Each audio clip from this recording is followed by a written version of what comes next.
Yo, what is up everyone? Welcome back again to my channel. So this is your boy Kurt Rodriguez and we're back again with another video. Alright, so hindi na natin patatagalin pa, no? Because I'm very excited na matapos itong video na to. Alright, it's because as you can see, no? Nakita nyo naman, mag-unboxing tayo ngayon. And of course, yung i-unbox natin is ayun. So ngayon i-unbox natin yung DJI Mini SE. Alright, so without much ado, let's go. Alright, so yung in-order ko na guys, the version is hindi siya yung Fly More combo. Kasi nung time na nag-order ako sa DJI Philippines, kasi tawag dito, parang hindi pa kasi available yung Fly More combo that time. So single unit lang yung binili ko. So ito siya, ganito lang kalaki yung box niya, no? Alright, so yan, natanggal na natin yung seal. Ito lang yung laman niya sa single unit. Alright, so papakita ko lang sa inyo kasi madilim eh. So this is the aircraft.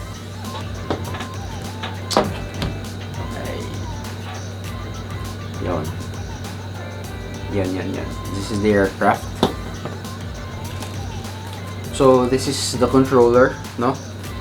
And ito lang naman. So mabilis ang unboxing video lang naman to guys. And of course, so after nito, we'll go out and ita-test flight natin siya. And by the end of this video, papakita ko yung sample footages niya. So ito na yun. May box, no? And I believe dito yung mga accessories niya. Dito nakalagay yung mga accessories niya, yun. And manuals, no? So wala nang laman. So ito lang, the manuals, the box, the controller, and the aircraft. Alright? So lagay na lang natin ulit itong manual because sino ba namang magbabasa ng manuals ngayon, di ba? Alright, so buksan natin yung box.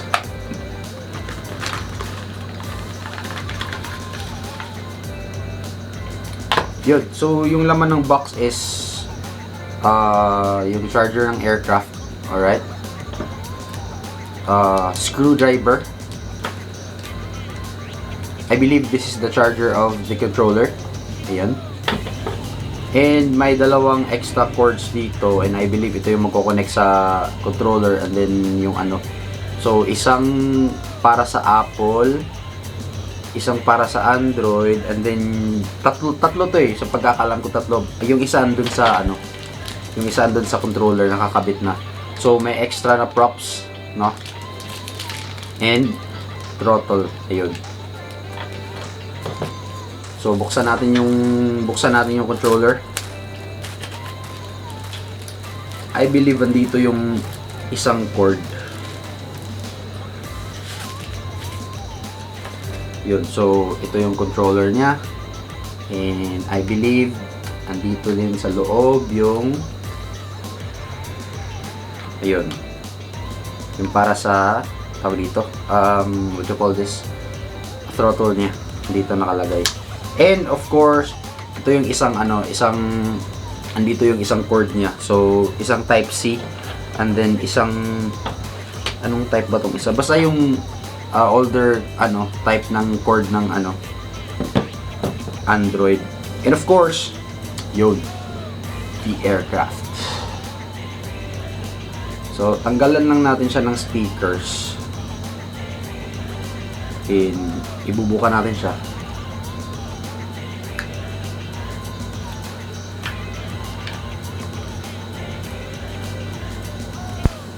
Grabe lalagkit ng mga stickers niya. Nakakatakot kung bibiglayin mo, baka ma-damage yung lalo na yung sticker sa sa props.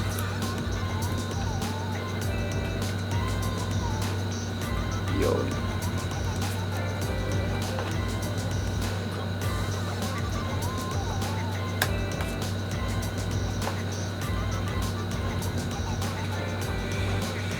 Alright. So there it is. So, ito na yun. Ay, baliktad. And ay, may nakalimutan tayo, yung battery niya pala dito sa likod. Oh, ayan.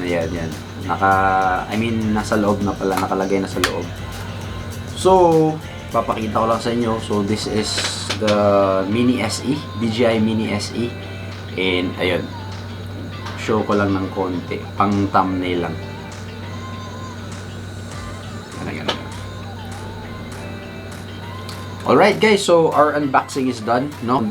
Sobrang ikli lang ng unboxing natin, of course, kasi ayun nga, single unit lang. So, walang ganong laman yung box. So, yun lang yung mga pinakita ko. And, so gaya ng sinabi ko kanina, iti-test flight natin siya. And then, papakita ko sa inyo, ngayon na, ipapakita ko na sa inyo, yung test footages na.